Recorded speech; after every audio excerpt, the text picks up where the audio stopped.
नमस्कार, स्वागत है आपका सी एस अकेडमी पीसीएस में। यदि आपने सी एस अकेडमी पीसीएस को सब्सक्राइब नहीं किया है तो subscribe C S academy PCS. हम अपने देखो जो हिस्ट्री का रिवीजन लेकर चल रहे हैं वो भी हम अपने क्वेश्चन की फॉर्म में। तो हिस्ट्री के रिवीजन के तहत ही क्वेश्चन की फॉर्म में हम अपने 500 क्वेश्चनों को, जो हमारा 500 क्वेश्चनों का टारगेट है पूरा करने का, उसी को हम यहाँ पर पूर्ण करने का प्रयास कर रहे हैं। और इसी के ही क्रम में ये आज आपका जो लेक्चर नंबर होगा, या ये कह लें ये जो चैप्टर नंबर होगा वो आपका हमारा 5 होगा, क्योंकि 4 लेक्चर मैंने इसमें ऑलरेडी अपलोड कर दिए हैं। ये जो आपकी सीरीज कह ले सकते हैं, ये 5वीं सीरीज है, यहाँ पर ये चेंज नहीं हुआ है। तो आज हम जो क्वेश्चन देखेंगे वो 101 से लेकर 130 क्वेश्चन तक मैंने इसमें लिए हैं। अर्थात कहने का मतलब 30 क्वेश्चनों की श्रृंखला है। इसी में ही देखो, इसमें ही हम जैन धर्म को पूर्ण करने का यहाँ पर प्रयास करेंगे, और इसी के तहत ही हम जो महाजनपद काल है, महाजनपद काल के साथ साथ आप इसमें देखेंगे वैष्णव धर्म। यहीं पर हम वैष्णव धर्म को भी पूरा कर लेंगे और शैव धर्म को। तो यहाँ से इन दोनों से ज्यादा क्वेश्चन नहीं बनते, लेकिन फिर भी मैं इनके बारे में थोड़ा थोड़ा आपको आइडिया यहाँ पर देता हुआ चलूंगा। तो देखो, ये जो आपका वीडियो होगा पूरी तरीके से ये यूपीपीएससी में जो आपका पेपर होगा, आरओ, एआरओ और एपीएस के लिए जो पेपर होगा उसके लिए मोस्ट इम्पोर्टेंट होगा, क्योंकि आप जानते हैं कि हिस्ट्री का वेटेज काफी अच्छा है। अब देखो, एंशियंट से भी काफी अच्छे क्वेश्चन पूछे जा रहे हैं, लेकिन सबसे ज्यादा जो क्वेश्चन पूछे जाते हैं वो मॉडर्न इंडिया से पूछे जाते हैं, मॉडर्न हिस्ट्री से पूछे जाते हैं। और मॉडर्न हिस्ट्री में भी आप देखेंगे जो हमारे राष्ट्रीय आंदोलन है वहां से क्वेश्चन बनाए जाते हैं। लेकिन हमने शुरू से लेकर चलने का यहाँ पर प्रयास किया, तो इसे हम शुरू से ही लेकर आगे बढ़ने का यहाँ पर इसमें प्रयास करेंगे। तो स्टार्ट करेंगे अपने क्वेश्चन नंबर हम अपने 61 से 101 से, और 130 तक इससे जो आपका सीरीज है ये, इसको हम आगे लेकर बढ़ेंगे, और लगभग हम इसमें 500 क्वेश्चन पूरे करने वाले हैं। तो पहला क्वेश्चन देखते हैं इसमें। देखो, पहला क्वेश्चन कहता है कि जैन धर्म के प्रथम तीर्थंकर ऋषभदेव को अन्य किस नाम से जाना जाता था? देखो, तो जैन धर्म के प्रथम तीर्थंकर थे, उनको हम किस नाम से जानते थे? जो जैन धर्म के प्रथम तीर्थंकर थे उनको हम आदिनाथ के नाम से भी जानते थे, और उसके साथ साथ स्वयंभू कश्यप के नाम से भी इनको जाना जाता था। तो इसका मतलब क्या है? आदिनाथ और स्वयंभू, इन्हीं को ही हम, इन दोनों को ही ऋषभदेव जो नाम था वो इनका अन्य नाम भी थे। ये इस तरीके से ध्यान रख सकते हैं कि आदिनाथ भी ऋषभदेव को ही कहते हैं और स्वयंभू कश्यप भी आदिनाथ ऋषभदेव को ही कहते हैं। तो इसलिए इसका जो आंसर बनेगा वो ए और बी बोथ, अर्थात एक और दो दोनों यहाँ पर बनेंगे। तो आदिनाथ का जो जन्म हुआ था, सॉरी, ऋषभदेव या आदिनाथ कह लो, इनका जो जन्म हुआ था वो अयोध्या में हुआ था। ये थोड़ा सा ध्यान रखना कि जैन धर्म के प्रथम तीर्थंकर आदिनाथ कह लो या स्वयंभू कह लो या ऋषभदेव कह लो, इनका जन्म कहाँ हुआ था? तो इनका जन्म अयोध्या में हुआ था। Next question. नेक्स्ट क्वेश्चन कहता है, देखो, कि निम्न में से कौन सा कथन सत्य नहीं है? ये ध्यान रखना कि ये पूछ रहा है कि कौन सा कथन सत्य नहीं है। अब देखो, जैन धर्म के पहले तीर्थंकर ऋषभदेव थे, ये ठीक है। दूसरे तीर्थंकर अजितनाथ थे, ये भी ठीक है। इनका उल्लेख कहाँ मिलता है? यजुर्वेद में मिलता है। तो ये आपका ठीक है, क्योंकि जो जैन धर्म के प्रथम तीर्थंकर थे ऋषभदेव, और जो जैन धर्म के दूसरे तीर्थंकर थे अजितनाथ, इन दोनों का उल्लेख जो मिलता है वो आपको यजुर्वेद में देखने को मिलता है। ठीक, ये आपका ठीक है। नेक्स्ट है, ऋषभ देव का जन्म जो हुआ था वो वाराणसी में हुआ था। अभी आपको पीछे क्या बताया मैंने कि ऋषभ देव का जो जन्म हुआ था वो अयोध्या में हुआ था। इसका मतलब क्या है? वो कह रहा है कि कौन सा सही नहीं है। इसका मतलब वो क्या जानना चाह रहा है आपसे? वो आपसे गलत जानना चाह रहा है। तो इसका मतलब गलत कौन सा होगा? बी ही, क्योंकि ऋषभ देव का जन्म जो था वो वाराणसी में ना होकर वो अयोध्या में हुआ था। नेक्स्ट, 23वें तीर्थंकर पार्श्वनाथ को ज्ञान की प्राप्ति संवेद पर्वत पर हुई थी, ये आपको ठीक है। और महावीर स्वामी को ज्ञान की प्राप्ति जो होती है वो जंबिका ग्राम, या आप कह लो कुंड ग्राम, कुंड ग्राम भी कह सकते हैं या जंबिका ग्राम भी कहेंगे इसको, क्योंकि कुंड ग्राम में तो महावीर स्वामी का जन्म हुआ था। तो ये भी आपका ठीक है, ये भी आपका ठीक है, लेकिन आपका कौन सा ठीक नहीं है? बी। और वो ठीक नहीं कोई पूछ रहा है, अर्थात गलत कोई पूछ रहा है, तो इसलिए इसका जो आंसर बनेगा वो बी बनेगा। नेक्स्ट। नेक्स्ट क्वेश्चन है कि पार्श्वनाथ ने सत्य, अहिंसा, आस्तेय और अपरिग्रह की शिक्षा अपने शिष्यों को दी थी, तो इसे किस नाम से जाना गया था? देखो, इसको जो इसको दो नाम दिए गए थे। एक तो था आपका चाउजाम, और दूसरा था आपका चतुर्याम। क्योंकि चार थे ये, इसलिए इनको चतुर्याम भी कहा गया। तो चाउजाम और चतुर्याम की शिक्षा पार्श्वनाथ ने अपने शिष्यों को दी थी। तो इसका मतलब बी भी सही है और सी भी। इसका मतलब आंसर कौन सा लगेगा? डी। बी और सी दोनों सही हैं इसमें। नेक्स्ट। नेक्स्ट क्वेश्चन देखो। नेक्स्ट क्वेश्चन कहता है कि जैन धर्म के तीर्थंकरों का निम्न में से कौन सा क्रम सही है? देखो, इस तरह के सवाल अक्सर दुख देते हैं। तो क्या, ये मान लो कि यदि आपको क्रम थोड़ा सा भी मिसमैच हुआ तो आप यहाँ पर गलती कर जाएंगे। तो इसलिए जो जैन धर्म में 24 तीर्थंकर हुए हैं, उनको थोड़ा सा ध्यान में रखना। कुछ शुरू के याद रख लेना, 7-8, और शुरू के और लास्ट के 7-8 याद रख लेना। ज्यादातर यहीं से ही संभावना बनती है। जैसे आप इसमें देखें तो जैन धर्म के प्रथम तीर्थंकर कौन थे, ये मैंने पीछे बताया कि ऋषभ देव थे, जिनका जन्म कहाँ हुआ था, अयोध्या में। तो ये तो है। अब यदि हम देखें तो बी में भी है और सी में भी है, इसका मतलब डी तो होगा नहीं किसी भी एंगल से। अब देखो तो दूसरे तीर्थंकर कौन बने थे, तो दूसरे तीर्थंकर जो बने थे आप देखेंगे वो थे आपके अजितनाथ। तो इसका मतलब अब ऋषभ देव के बाद में कौन आ रहा है यहाँ पर, संभवनाथ, तो ये भी नहीं होगा। और ऋषभ देव के बाद में कौन आ रहा है यहाँ पर, अभिनंदन नाथ, तो ये भी नहीं होगा। इसलिए आंसर क्या बचा आपका, एक ही आंसर बनना है। तो कुछ चीजें याद रखकर आप ये कह सकते हैं कि एलिमिनेशन मेथड लगाकर, थोड़ा सा एलिमिनेशन मेथड लगाकर यहाँ पर क्वेश्चन को आप निकाल सकते थे। तो यदि आपको शुरू के दो भी पता थे कि ऋषभ देव और अजित नाथ हैं प्रथम दो तीर्थंकर, तो उसी से भी आपका सवाल का आंसर निकल जाता। तो इसलिए आंसर क्या बनेगा, ऋषभ देव, अजितनाथ, संभवनाथ और अभिनंदन नाथ। नेक्स्ट। नेक्स्ट है सूची एक को सूची दो से सुमेलित करना है और नीचे दिए गए कूट से सही उत्तर को मैच कराना है। देखो इधर तो तीर्थंकर है और इधर है उनका जन्म स्थान, कि इनका जन्म स्थान कहाँ है।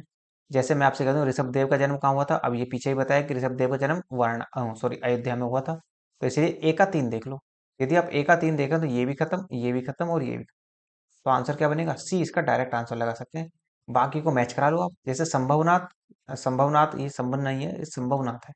संभवनाथ का जन्म कहाँ हुआ था, तो ये इनका जन्म हुआ था श्रावस्ती में। महावीर स्वामी का जानते हैं आप, कुंडलपुर में हुआ था। और पार्श्वनाथ का जो जन्म हुआ था वो आपका एक तरीके से देखेंगे तो वाराणसी में इनका जन्म हुआ था। नेक्स्ट। नेक्स्ट क्वेश्चन है कि महावीर स्वामी किस वंश से संबंधित है। देखो इनका जो वंश था वो इक्ष्वाकु वंश था। इक्ष्वाकु, ये इक्ष्वाकु वंश के थे। तो आंसर क्या लगेगा इसका, बी इसका आंसर लगेगा। नेक्स्ट। नेक्स्ट क्वेश्चन है कि निम्न में से कौन सुमेलित नहीं है। देखो ये जैन धर्म से जानना चाह रहा है कि कौन सुमेलित नहीं है। यदि आपसे कहा जाए कि जिन, जिन का अर्थ क्या होता है, जिन वो होता है जो अपनी इंद्रियों पर विजय प्राप्त कर लेता है, उसको ही जिन कहते हैं। तो इसका मतलब पहला जो ऑप्शन है आपका, वो पहला ऑप्शन आपका बिल्कुल ठीक है। तो इसका मतलब ये तो ठीक। अब कह रहा है आगे केवलिन। तो केवलिन जो है वो सर्वोच्च ज्ञान को कहते हैं, ये भी आपका ठीक है। अरहत, अरहत जो पूज्य होता है उसको अरहत कहा जाता है। निग्रंथ तीर्थंकर को कहा जाता है, नहीं। निग्रंथ उससे कहा जाता है जो बंधन रहित होता है। बंधन रहित व्यक्ति को ही हम निग्रंथ की संज्ञा देते हैं। तो इसलिए आंसर क्या बनेगा, डी आंसर होगा इसका। नेक्स्ट। निम्नलिखित में से जैन धर्म और बौद्ध धर्म में समानता है, वो किसकी समानता है, ये यहाँ पर आपको जानना चाह रहा है। यदि आपसे कहा जाए कि जैन धर्म और बौद्ध धर्म में किसकी समानता होगी, देखो दोनों धर्म आत्मा, कर्मफल और पुनर्जन्म में विश्वास करते थे। ये आपका ठीक है कि आत्मा को भी मानते थे दोनों ही धर्म, कर्मफल को भी मानते थे और पुनर्जन्म को भी मानते थे। लेकिन ये ध्यान रखना कि पुनर्जन्म किसका होता है, पुनर्जन्म आत्मा का होता है क्या। हाँ, तो ये पुनर्जन्म में विश्वास करते थे। तो इसलिए कहते हैं कि ये जो स्टेटमेंट है ये आपकी सही होगी। दोनों धर्म ईश्वर की सत्ता को नकारते हैं, ये भी आपका ठीक है, क्योंकि दोनों ही धर्म ईश्वर की सत्ता को नकारते हैं, अर्थात ईश्वर की सत्ता को नहीं मानते। ये मानते हैं कि जो जगत का निर्माण हुआ है या विश्व का जो निर्माण हुआ है वो प्राकृतिक नियमों से हुआ है। जो तीसरी स्टेटमेंट है वो यही कह रही है आपकी। देखो दोनों धर्मों का मानना है कि जगत प्राकृतिक नियमों से चलता है। तो इसका मतलब एक भी ठीक, दो भी ठीक और तीन भी ठीक है। इसका मतलब क्या होगा, अप्रयुक्त सभी सत्य होंगे, इसलिए आंसर आपका सी बनेगा इसमें। नेक्स्ट है स्यादवाद है। स्यादवाद या सप्तभंगीय सिद्धांत का संबंध किस धर्म से है। देखो हम पढ़ क्या रहे हैं, जैन धर्म। जाहिर सी बात है कि जैन धर्म को है, लेकिन इसका ध्यान रखना ये अक्सर कंफ्यूजन में डाल देता है कि स्यादवाद या सप्तभंगीय सिद्धांत किस धर्म से संबंधित है। तो ये जैन धर्म से संबंधित है, ना कि आपका बौद्ध धर्म से, ना ही शैव धर्म से और ना ही आपका वैष्णव धर्म से। नेक्स्ट। नेक्स्ट क्वेश्चन है आपका, देखो निम्न कथनों में से कौन सा कथन सत्य नहीं है। इसका मतलब वो गलत जानना चाह रहा है कि कौन सा गलत है इसमें।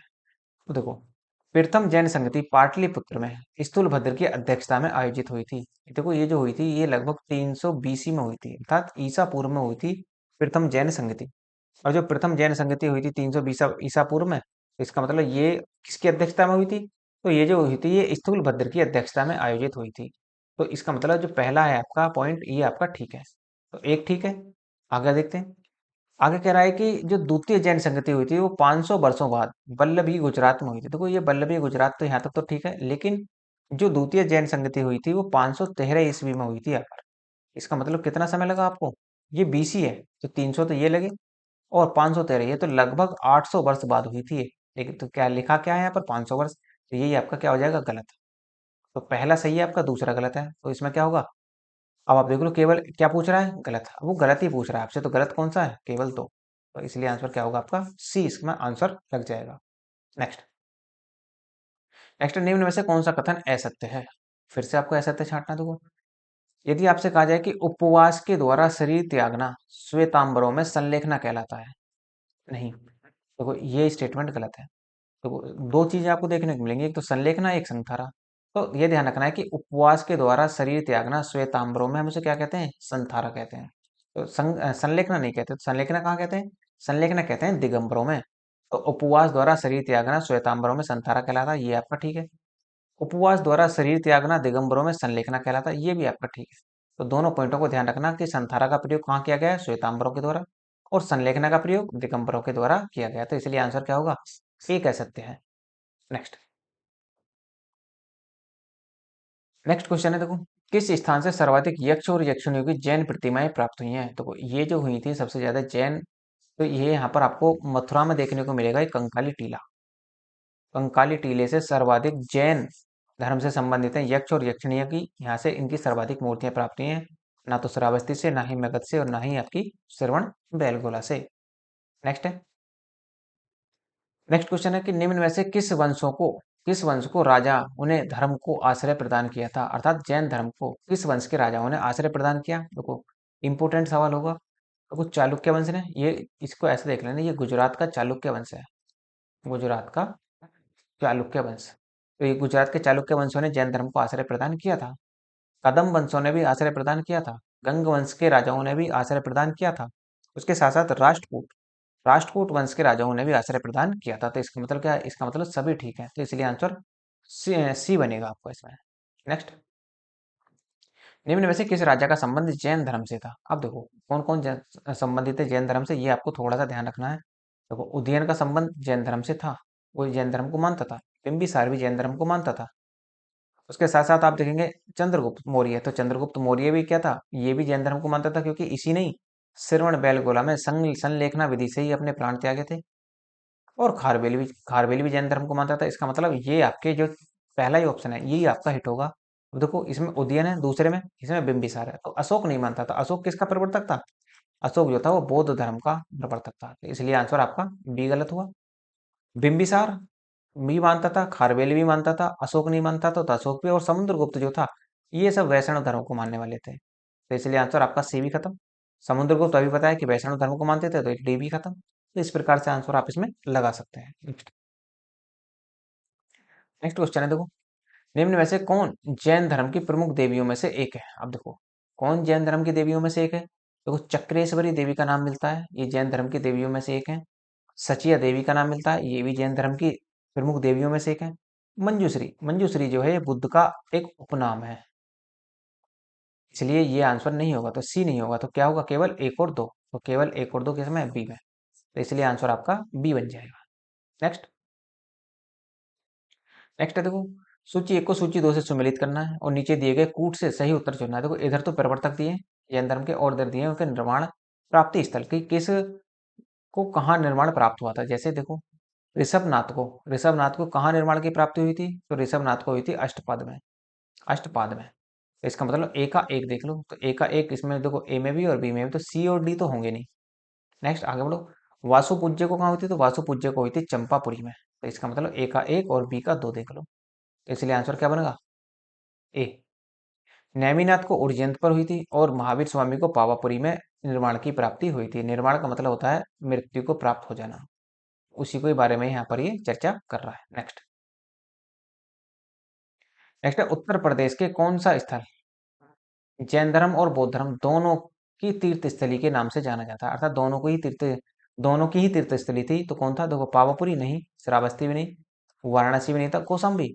कौशाम्बी दोनों की तीर्थ स्थली के नाम से भी यहाँ पर ये जाना जाता है। नेक्स्ट।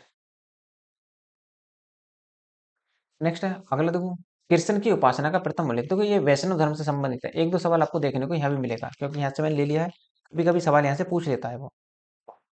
कृष्ण की उपासना का प्रथम उल्लेख कहाँ मिलता है? तो कृष्ण की उपासना का जो प्रथम उल्लेख मिलेगा वो मिलेगा आपको अष्टाध्यायी में। जरा कमेंट बॉक्स में बताना कि अष्टाध्यायी किसकी रचना है, ये आप जरूर बताना कमेंट बॉक्स में, नहीं तो मैं अगले वीडियो में आपको बताऊंगा ही। अब देखो, छांदोग्य उपनिषद है, छांदोग्य उपनिषद में जो कृष्ण का उल्लेख पहली बार मिलता है, अर्थात जो देवकी के पुत्र थे, देवकी पुत्र कृष्ण का जो उल्लेख मिलता है वो छांदोग्य उपनिषद में पहली बार मिलता है। लेकिन ये कह रहा है कि कृष्ण की उपासना का प्रथम उल्लेख, कृष्ण की उपासना का प्रथम उल्लेख जो किया है वो अष्टाध्यायी में किया गया है, ना कि मनुस्मृति में, ना ही इनमें से कोई नहीं। तो इसलिए आंसर इसमें बी बन जाएगा आपका। नेक्स्ट, किस पुराण में विष्णु के 10 अवतारों का उल्लेख किया गया है? देखो, मास पुराण में नहीं, ब्रह्मा पुराण में नहीं, मत्स्य पुराण में। तो मत्स्य पुराण में विष्णु के 10 अवतारों का उल्लेख किया गया है, शिव महापुराण में भी नहीं किया गया। नेक्स्ट, नेक्स्ट है संकर्षण और वासुदेव की पूजा का उल्लेख किस अभिलेख में मिलता है? देखो इंपॉर्टेंट क्वेश्चन होगा। जो संकर्षण है और वासुदेव है इनकी जो पूजा का उल्लेख मिलता है कहाँ? तो अयोध्या अभिलेख में नहीं। अयोध्या अभिलेख किससे संबंधित है? शुंग शासक पुष्यमित्र शुंग से संबंधित है। इसी में ही, इसी अयोध्या अभिलेख से ही दो अश्वमेध की जानकारी मिलती है कि पुष्यमित्र शुंग ने दो अश्वमेध यज्ञ करवाए थे। और यही सवाल जो था ये 2021 के पेपर में पीसीएस में एज इट इज आया था कि पुष्यमित्र शुंग ने दो अश्वमेध यज्ञ करवाए थे। इसकी जानकारी कहाँ से मिलती है? तो अयोध्या अभिलेख से। एक है दूसरा आपका भीतरी गांव अभिलेख। तो भीतरी अभिलेख जो किसका है? ये स्कंदगुप्त से संबंधित है भीतरी अभिलेख जो है। तो इसमें क्या मिलता है? इसमें आप देखेंगे एक जो आपका भीतरी गांव अभिलेख है इसमें देवकी एवं कृष्ण का उल्लेख किया गया है। देवकी एवं कृष्ण, देवकी एवं कृष्ण का उल्लेख कहाँ मिलेगा आपको? भीतरी अभिलेख में। और मल्हार अभिलेख जो है ये आपका छत्तीसगढ़ में देखने को मिलेगा। अब एक ही बच्चा आपके पास, ना तो ये होगा, ना ही ये होगा, ना ही सी होगा। तो डी आंसर, नाना घाट अभिलेख। नाना घाट अभिलेख किसने लिखवाया था? सातवाहन के शासकों की रानी थी नागनिका, इसने लिखवाया था नाना घाट अभिलेख। तो नाना घाट अभिलेख में ही संकर्षण व और वासुदेव की पूजा का उल्लेख मिलता है, क्योंकि जो सातवाहन थे और जो गुप्त थे ये दोनों ही वैष्णव धर्म को मानते थे। वैष्णव धर्म के यही प्रवर्तक थे। तो सातवाहनों ने वैष्णव धर्म को माना और जो आपके गुप्त थे उन्होंने वैष्णव धर्म को ही माना था। नेक्स्ट, नेक्स्ट क्वेश्चन है देखो, हेलियोडोरस है ये। हेलियोडोरस के बेस नगर अभिलेख में कितने देवताओं का उल्लेख मिलता है? देखो, हेलियोडोरस के बेस नगर अभिलेख में आप जानेंगे, देखो हेलियोडोरस का जो बेस नगर अभिलेख है वो कहाँ है? विदिशा में। विदिशा है आपकी मध्य प्रदेश में। तो विदिशा में आपका हेलियोडोरस का बेस नगर अभिलेख। इसमें केवल और केवल कृष्ण का उल्लेख मिलता है, जो कृष्ण जी हैं उनका उल्लेख मिलेगा आपको। इसका मतलब आंसर आपका क्या लगेगा? सीधा सीधा आंसर आपका इसमें सी लगेगा। नेक्स्ट, नेक्स्ट है शैव संप्रदाय का प्रथम उल्लेख कहाँ पर मिलता है? देखो शैव संप्रदाय का प्रथम उल्लेख कहाँ मिलेगा? यदि आप देखेंगे तो शैव संप्रदाय का जो प्रथम बार उल्लेख किया गया है वो करा था एक तरीके से अष्टाध्यायी में नहीं, जयदेव की गीत गोविंद नहीं, महाभाष्य पतंजलि की द्वारा रचित है ये। पतंजलि, पतंजलि द्वारा रचित है महाभाष्य। तो इसी में ही शैव संप्रदाय का प्रथम बार उल्लेख हमको यहाँ पर देखने को मिलता है। नेक्स्ट, निम्न में से किस से 16 महाजनपदों के बारे में जानकारी मिलती है? यहाँ से महाजनपदों के बारे में सवाल है सारे आगे के लिए। तो किससे 16 महाजनपदों के बारे में जानकारी मिलती है? आप जानते हैं कि जो हमारा भगवती सूत्र है और अंगुत्तर निकाय, ज्यादातर हम मेनली हम इन्हीं को ही पढ़ते हैं दोनों को। क्या इन दोनों से ही जानकारी मिलती है? देखो यदि आपको ये जानते हैं कि भगवती सूत्र और अंगुत्तर निकाय से जानकारी मिलती है तो आपका आंसर क्या होगा? केवल एक और दो। इसका मतलब आंसर आपके अनुसार एक हो जाना चाहिए, लेकिन नहीं, आपका आंसर जो है गलत हो जाता है यहाँ पर। तो भगवती सूत्र किससे संबंधित है? जैन धर्म से। और वहीं पर अंगुत्तर निकाय बौद्ध धर्म से संबंधित है। और महावस्तु भी बौद्ध धर्म का ही एक ग्रंथ है, ये भी ध्यान रखना। तो भगवती सूत्र, अंगुत्तर निकाय और महावस्तु, उसके साथ साथ शिल्पाधिकारम, ये संगम साहित्य का है एक ग्रंथ है। शिल्पाधिकारम में भी आपको 16 महाजनपदों के बारे में जानकारी मिलती है। इसका मतलब एक, दो, तीन और चार, चारों ही सही हैं आपके। तो आंसर क्या बनेगा? सी।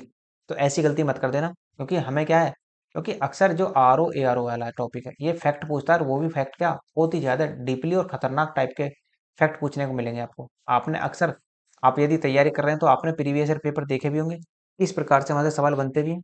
नेक्स्ट आगे बढ़ेंगे। नेक्स्ट देखो, नीचे दिए गए वाक्यों में निम्न कथनों में कथन ए है और दूसरा उसका कारण आर है, दोनों को ध्यानपूर्वक पढ़ना है और फिर इसका आंसर देने का। तो कथन ए कहता है कि 16 महाजनपदों में से 10 महाजनपद गंगा घाटी में स्थित थे। ये आपका ठीक है। बिल्कुल। तो ध्यान रखना कि उत्तर प्रदेश में कितने हैं, 8, लेकिन वो यदि कहते गंगा घाटी में, क्योंकि गंगा जो थी वो अकेले उत्तर प्रदेश में तो बहती नहीं है, वो उत्तर प्रदेश के साथ साथ बिहार में भी बहती है और आपकी पश्चिम बंगाल में भी बहती है। अक्सर यहाँ पर देखने को मिलेगा। तो 8 जरूर थे उत्तर प्रदेश में, लेकिन 10 नहीं थे।